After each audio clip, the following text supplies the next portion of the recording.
Hey look, it's a bicycle ambulance.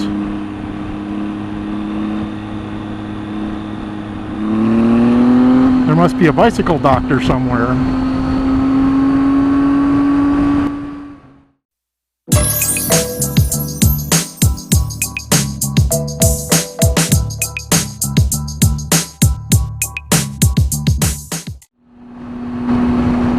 Alright, today's a heat test. I'm coming back from a ride and we are at 4,500 feet or so. And we're only going to go down in elevation. I'll check back in with you when it gets hot.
Alright, so you want to know what it's like to ride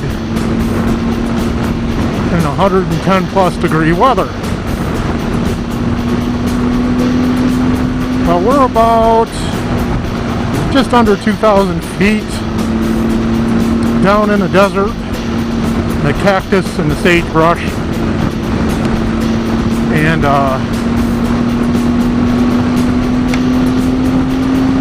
trust me, I'm not complaining. I've lived through New England winters before, but this is kind of like our winter. Right at this moment, it's 112 degrees, and it's not as hot as it's going to get today. And I will do my best to share with you what it feels like to ride at 112 degrees. So I guess we'll start at the top, and at my helmet level, it's hard to find what to do with my face shield. With my face shield down,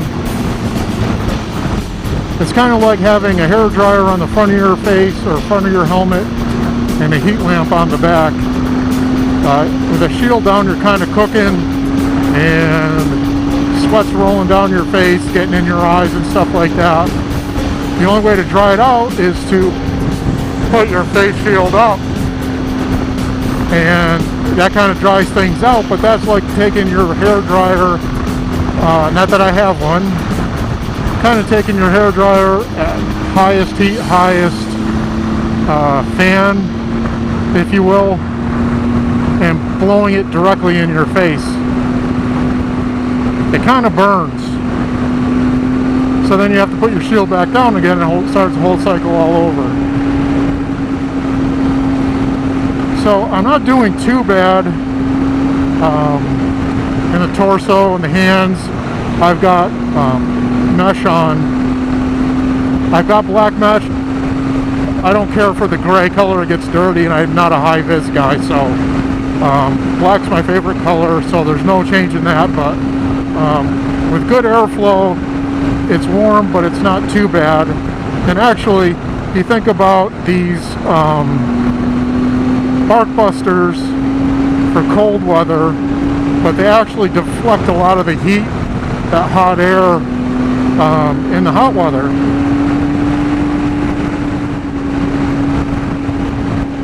So next up is the seat, and without giving you TMI, you've got a motor about 12 inches from your butt, and the seat was sitting there cooking. I was off the bike for about 20-30 minutes,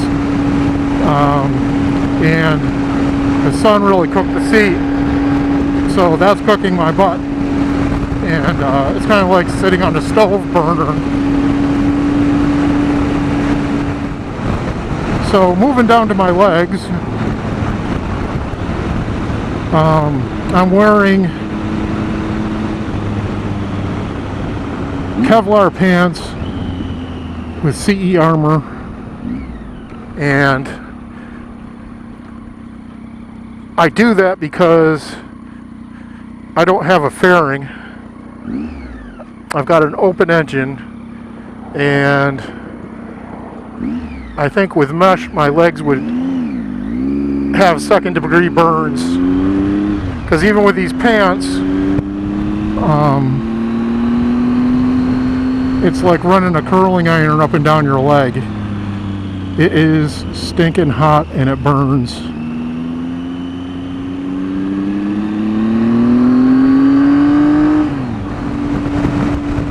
So to round that out, my feet, I'm wearing ADV boots, and you don't realize it, that pavement at this temperature is probably 160 or 170 degrees, so that's radiating up at your feet, and you can definitely feel the burn on the bottom of your feet. You know, maybe turn the stove on, stick your feet in front of it when it's at 500 degrees. A little toasty.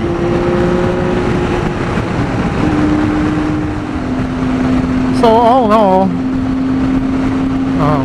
like I said, I've lived through New England winters where you can't ride, and they're long. So if you want to brave the heat, you can ride here and ride all year. And usually I ride through this to either come or go from cooler temperatures. Today wasn't so much cooler because even at 5,000 feet it was still 100 degrees.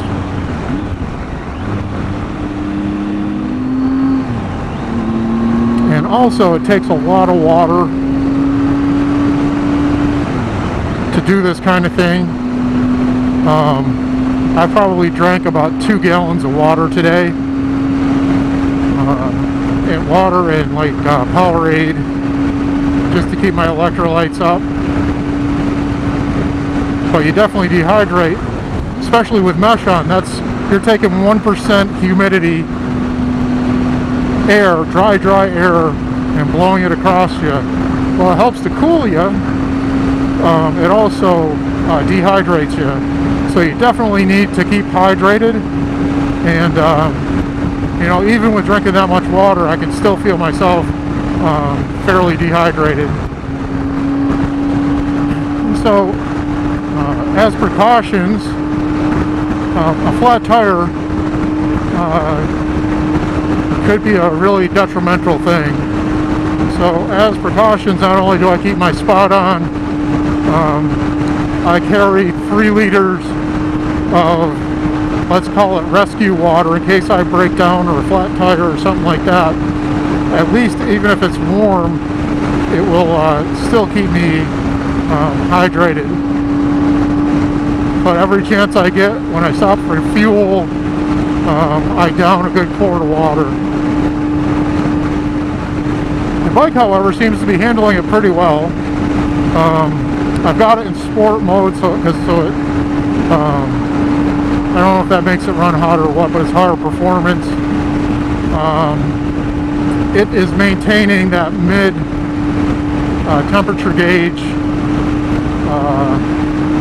level, and it hasn't climbed too much. A couple of times when I was pushing it a little bit coming down the hill, moving through traffic, it did warm up 1 bar, but it came right back down as soon as I got on opened up road.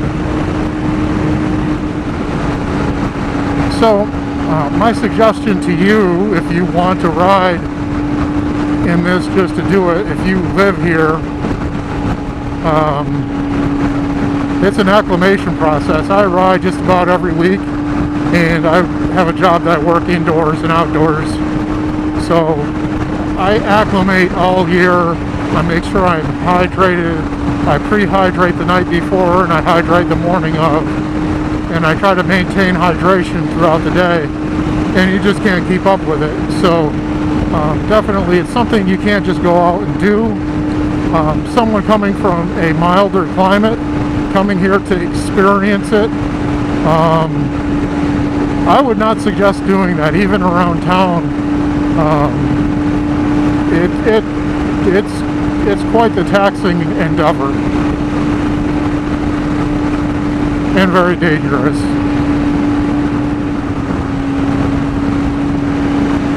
So this is me riding at 112 degrees.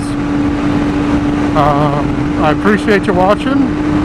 Thank you for watching my silliness, taking the time out of your busy day. Please comment, subscribe, like, and share. Adios.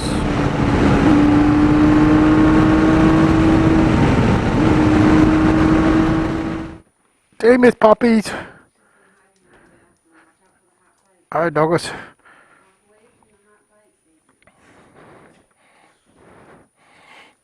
Doggo doggos.